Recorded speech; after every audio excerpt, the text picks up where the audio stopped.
focus? Well, for me, and when I talk about with my clients and also inside the company, the biggest problem that I see is that, but also we're all numbers driven, right?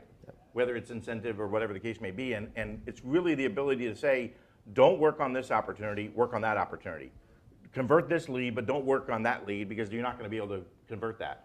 And using different technologies to figure out how to do that lead scoring and opportunity scoring so that the salesperson is focused on achieving the numbers and having some revenue forecast capability is really the focus that we spend most of our time on. It was very interesting to see that once salespeople knew that I should not work on this and I should work on this, their productivity improved tremendously.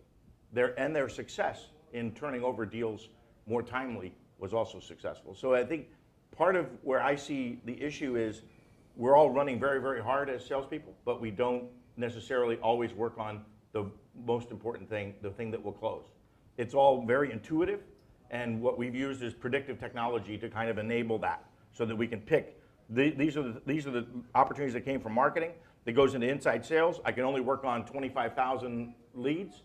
So which of the 100,000 leads do I actually work on? Is very, very important. And normally what happens is you end up working on the wrong one, right? And then how do you convert those 25,000 into 5,000 opportunities that will actually close? It brings up an interesting point, which is when you wanted to say something? Yeah, go ahead.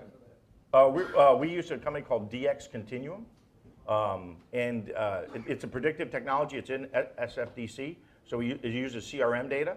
So we can actually go back and you analyze basically 2.5, 3 years of historical information based on what Brian Coffey did and the whole organization, and then it predicts based on my leads and my opportunities what I should pursue on.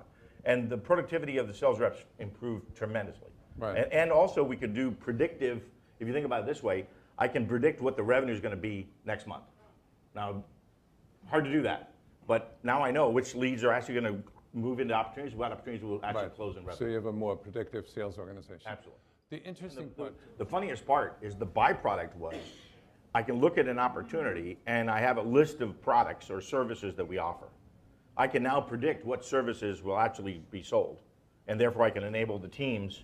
So the byproduct really didn't turn out that way, but the byproduct is I actually have a better forecast about what engineering services, what BPO services, what IT services are we going to actually provide so I can ramp up the team on time versus not knowing until it closes. Right. So thank you. To help speed up the inertia of the success of our sales reps on these new products. I'll take that just because it's interesting because we're a system integrator, right? So we're always thinking about, well, what's going to happen in the market? What tools are going to be out there? I have to train a couple thousand people to make that ready. And then how do I get the sales guys trained and ready to sell that new service, that new capability? The interesting thing is all we normally do is we disincentivize and re-incentivize. That's the easiest way. So I triple the incentive on the new stuff and cut back on the incentive on the old stuff to kind of move them towards the new offering.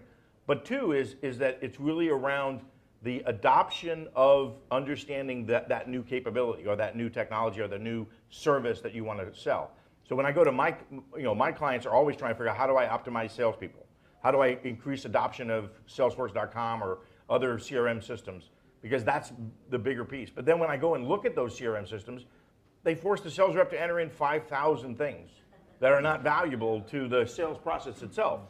And so you have to then pick which ones are the most important and which ones are actually going to drive your ability to hit the target. Every sales guy wants to make money. Otherwise, they wouldn't be in this business, right? So if you think about that one perspective, you have to then, one, incentivize correctly on the right things to incentivize, and you got to equip them with the right tools to make that happen. I think what's happened today is that there's just too many solutions for specific problems when really you're dealing with human behavior.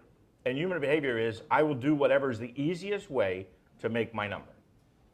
And so how you make it complicated to hit your number, then you're going to disincentivize behavior. But you make it easy, then all of a sudden everybody's very happy, right? Can I add an analogy? How many of you play golf? All right, now think about how many. You're very Still grow a little focused, bit more. right? Yeah, but it's not really around the technology. It's really more. You don't want too many tools, right? Right. Depending on what you're doing, but it's whether or not you're getting the full value Right. of the tools that you've already. And earlier, Miguel, you used the EBITDA rocket ship. No. The three tools we use is SFDC, obviously, Box for all the collaboration, and then DxContinuum for predictive analytics. And by the way, the interesting thing about when we implemented DX was that it's all behind the scenes. The sales rep didn't have to change anything. So, About what they what were. is the tool that you pulled in the last 3 years?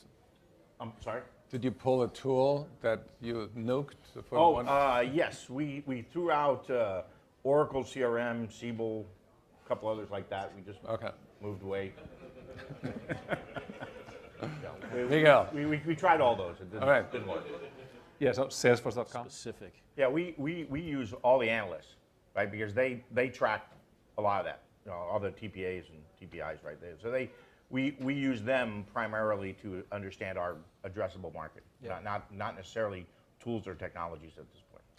I believe there is a provider here that actually has expertise in that market, if I'm not mistaken. I'm trying to remember who they were. They were on the panel or they were speaking yesterday. Right. ZS? GS Associates. ZS? Yeah. You may want to check with them. I think that's a good idea. And